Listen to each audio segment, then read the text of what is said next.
Cuarta parte. Carlomagno y la Nueva Europa. La restauración del Imperio Romano en Occidente por parte de Justiniano en el año 554 después de Cristo es un hito en la historia. Por un breve momento, ambas piernas del antiguo Imperio Romano, Oriente y Occidente, están bajo su control personal. Pero la histórica restauración de Justiniano apenas le sobrevive. Con la muerte del gran emperador, el Imperio de Oriente, con su capital en Bizancio, cae en un periodo de debilidad y decadencia. En casa, los conflictos civiles y religiosos desgarran el tejido de la sociedad. Al este, los persas renuevan sus guerras. Al oeste, los lombardos germánicos invaden y conquistan gran parte de Italia.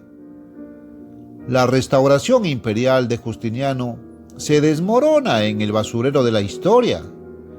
Aunque muere de letargo, el Imperio Romano de Oriente, conocido desde hace mucho tiempo como Bizancio, sigue siendo reconocido como el sucesor oriental del antiguo Imperio Romano. Este tramo oriental debilitado se mantendrá en precariedad durante otro milenio. Mientras tanto, la Roma papal vuelve sus ojos hacia Europa occidental. Allí, al noroeste, está surgiendo un poderoso reino, el reino de los francos. Los francos se habían asentado anteriormente a lo largo del Rin, después de migrar río arriba por el río Danubio. Será bajo la tutela franca que la rama occidental del Imperio Romano redescubrirá su vitalidad y fuerza. Las tribus francas están gobernadas por una familia real de reyes conocida como los merovingios.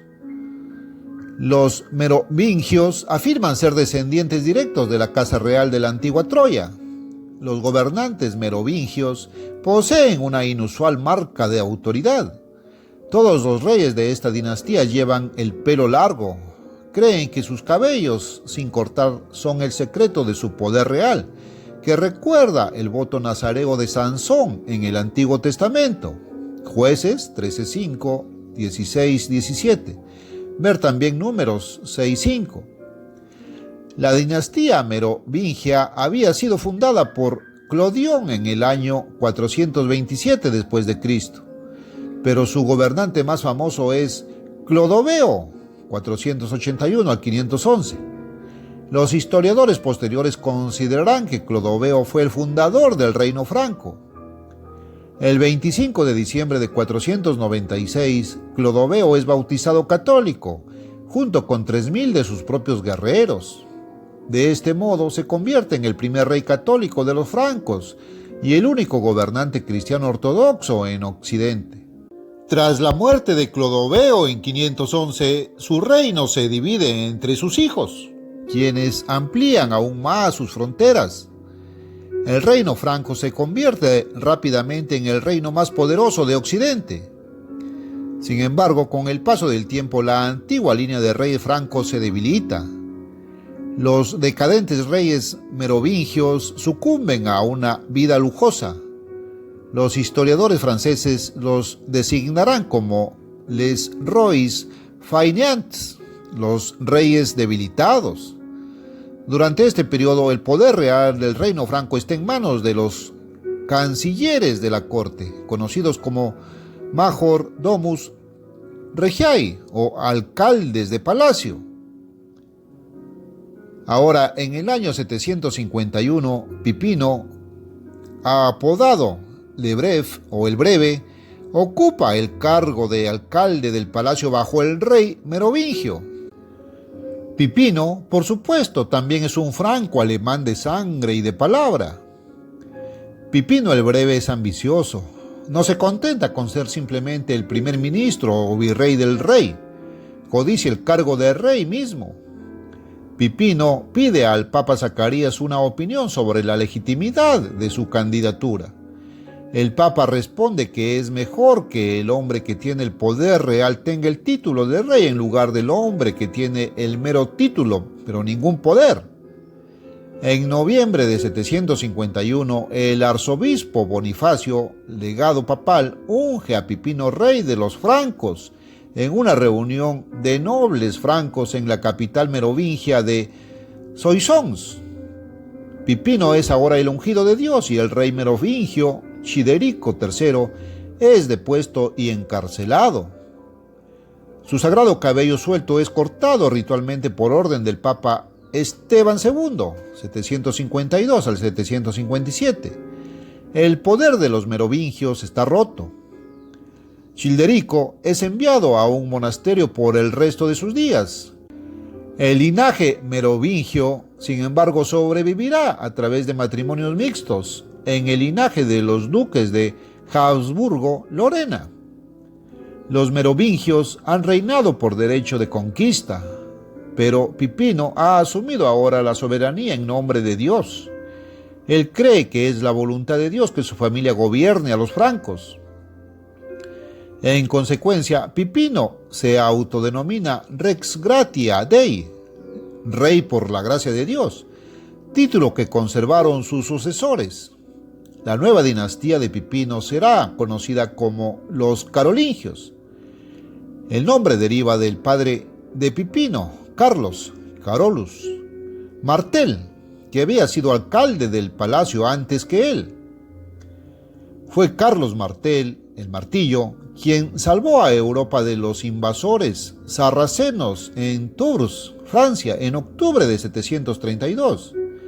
Gracias a esa trascendental victoria, los francos fueron ampliamente reconocidos como los verdaderos defensores de la cristiandad. Hacía tiempo que el papado se había dado cuenta de que Bizancio no podía defender a nadie. La Iglesia ahora busca protección en los carolingios contra los lombardos germánicos que ocupan gran parte de Italia y quieren el resto. La situación se vuelve desesperada. Mientras los lombardos amenazan a Roma, el Papa Esteban II cruza los tormentosos Alpes en noviembre de 753. Su objetivo es el campamento de invierno de Pipino. El Papa pide a Pipino que acuda en su ayuda. Hay que proteger a la Iglesia de la invasión de los lombardos. Al mismo tiempo, el Papa Esteban VII unge y corona personalmente a Pipino y bendice a sus hijos y herederos. Los francos responden al llamado. Pipino invade Italia y derrota a los lombardos. Luego confiere al Papa el territorio lombardo conquistado, 754. Esta duración de tierras rescatadas se llama donación de Pipino. Consolida la alianza entre los carolingios y la Iglesia.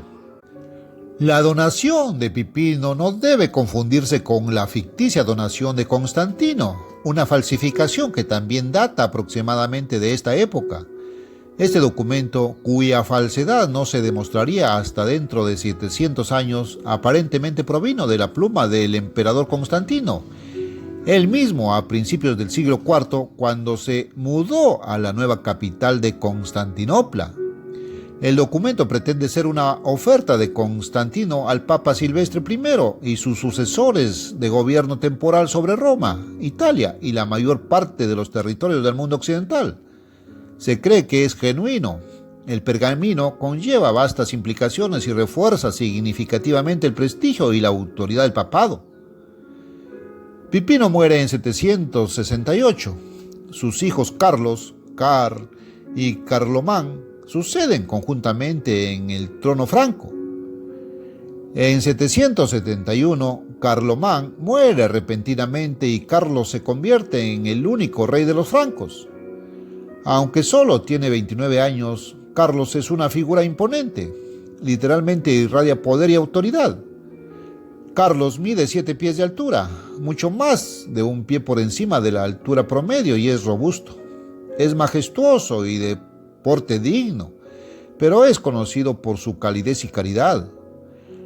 Habla una especie de alto alemán antiguo, pero lo más importante es que es un cristiano católico celoso y dedicado. Ahora en posesión indiscutible del trono franco, Carlos dirige sus esfuerzos contra los enemigos de su reino. Su gran objetivo es restablecer la unidad política que había existido en Europa antes de las invasiones del siglo V. Primero lanza una campaña contra los feroces sajones que amenazan sus fronteras. Los sajones son la última gran nación alemana pagana. Durante las próximas 3 décadas, Carlos librará 18 campañas en su costosa y amarga lucha contra los obstinados sajones. En 804 serán finalmente cristianizados a punta de espada e incorporados a su imperio. Carlos también emprende campañas contra los bávaros, los ávaros, los eslavos, los bretones, los árabes y otros 35 pueblos numerosos. Durante su larga carrera realizará 53 expediciones y guerreará contra 12 naciones diferentes, y en el proceso unirá, mediante la conquista, casi todas las tierras de Europa occidental en una unidad política. Pipino había asestado una aplastante derrota a los lombardos, pero no los había sometido por completo. La Iglesia está ahora amenazada una vez más. Roma necesita un campeón. En 772, Carlos recibe una petición urgente de ayuda del Papa Adriano I, cuyos territorios han sido invadidos por Desiderio, rey de los lombardos. Carlos cruza los Alpes desde Ginebra con 2 ejércitos. En 774 derroca decisivamente el reino de los lombardos, depone a Desiderio y se proclama soberano de los lombardos. Carlos es ahora dueño de Italia. Carlos toma el título de Rex Francorum, el Longobardorum, a Patricius Romanorum, rey de los francos y lombardos y patricio de los romanos. Sobre la cabeza de Carlos se coloca la famosa corona de hierro de los Loimbards, que se convertirá en uno de los grandes símbolos históricos de Europa. Será utilizada en los siglos siguientes por Napoleón y otros soberanos de Europa. Carlos confirma y amplía la donación hecha al papado por su padre. Este territorio se conocerá más tarde como los Estados de la Iglesia. Italia vuelve a estar unida por primera vez en siglos. Carlos es anunciado como defensor de la Iglesia y guardián de la fe cristiana. La monarquía franca y el papado están asociados contra los enemigos de la civilización. Carlos es ahora el gobernante más conspicuo de Europa. La historia lo conocerá como Carlomagno, Carlos el Grande. Es el año 795. Hay un nuevo papa, León III, en Roma. Inmediatamente reconoce a Carlos como patricio de los romanos. Actualmente la cristiandad occidental reconoce plenamente al obispo de Roma como su jefe.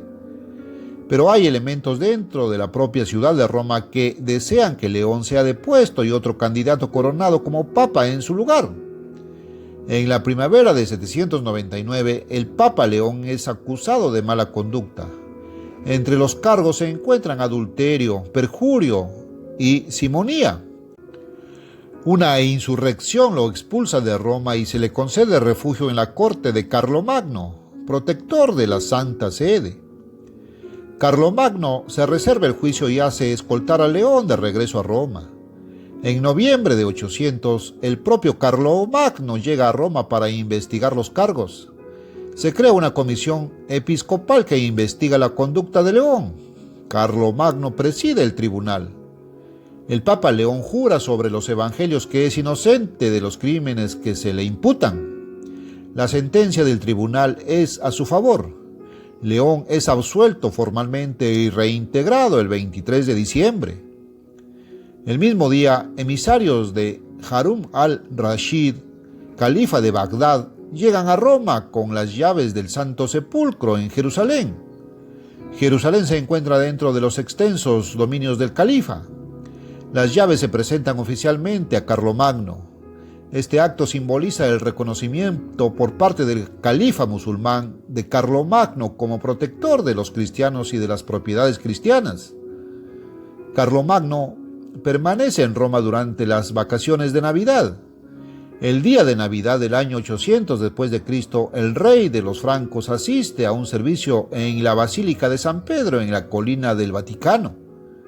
El escenario ya está preparado para uno de los grandes escenarios de toda la historia. Carlomagno se arrodilla ante el altar en adoración. Se hace un silencio dramático en la iglesia. Cuando el gran rey se levanta, el Papa León, sin previo aviso, de repente se da vuelta y coloca una corona de oro en la cabeza del monarca. Inmediatamente el pueblo reunido grita al unísono: «¡Larga vida y victoria a Carlos Augusto, coronado por Dios, grande y pacificador emperador de los romanos!». El Papa ha coronado a Carlomagno como Imperator Romanorum, emperador de los romanos. Ha ocurrido algo profundo. Occidente tiene una vez más un emperador. Los historiadores lo considerarán el acontecimiento central de toda la Edad Media. La coronación de Carlomagno marca la restauración del Imperio Romano Occidental, el primer renacimiento de la Europa romana desde Justiniano. Carlomagno es ahora oficialmente sucesor de los emperadores romanos. Se revive la tradición de los césares romanos. En Carlomagno, Europa Occidental tiene ahora un César cristiano, un emperador romano nacido de raza alemana. La ley también demuestra que la memoria del otrora gran imperio romano todavía vive como una tradición vital en los corazones de los europeos. Los historiadores verán la coronación de Carlomagno como el comienzo de lo que se conocerá como el Sacro Imperio Romano. Se han sentado las bases políticas de la Edad Media. Carlomagno es gobernante de casi todos los territorios que alguna vez constituyeron el Imperio Romano Occidental. Ha más que duplicado el territorio que había heredado de su padre y su hermano. Toda Francia, casi toda Alemania y Austria, y toda Italia, excepto el reino de Nápoles, son suyos. Bajo el cetro de Carlomagno, Europa Occidental tiene por primera vez en siglos algo parecido a la unidad. Ha nacido un nuevo imperio romano, una nueva Europa. En el año 803, Carlomagno estampará en su sello las palabras Renovatio Romani Imperi, renovación del Imperio Romano. Hay otro significado más en los acontecimientos del 25 de diciembre del año 800 después de Cristo. Carlomagno ha recibido la corona imperial de manos del Papa. La población lo considera como si viniera de Dios. El mensaje es claro para todos. La corona imperial es un regalo papal. Los reinos de esta tierra pertenecen al obispo de Roma. Son suyos para dar y para quitar. Esta afirmación será cuestionada a menudo en los siglos siguientes y tendrá consecuencias trágicas cuando reyes y papas hagan la guerra entre sí, pero deja una huella imborrable en la mente de los europeos. Carlomagno ha sido tomado por sorpresa. Se dice que se quejó de que no habría ido a la iglesia ese día si hubiera conocido las intenciones del Papa. El emperador no está descontento de ser emperador. Sus dudas se refieren a la forma de la coronación.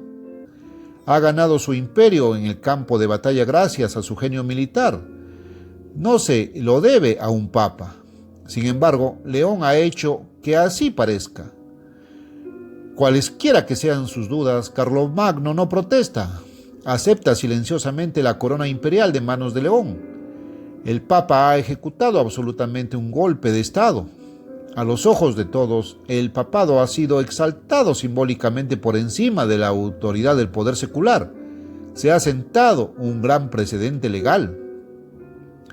Carlomagno no guarda rencor. El Papa y el emperador tienen demasiados intereses en común como para permitir que existan malos sentimientos. Ha habido un matrimonio que vincula formalmente el poder espiritual del Papa con el poder temporal del emperador. Los dos son soberanos conjuntos en la tierra.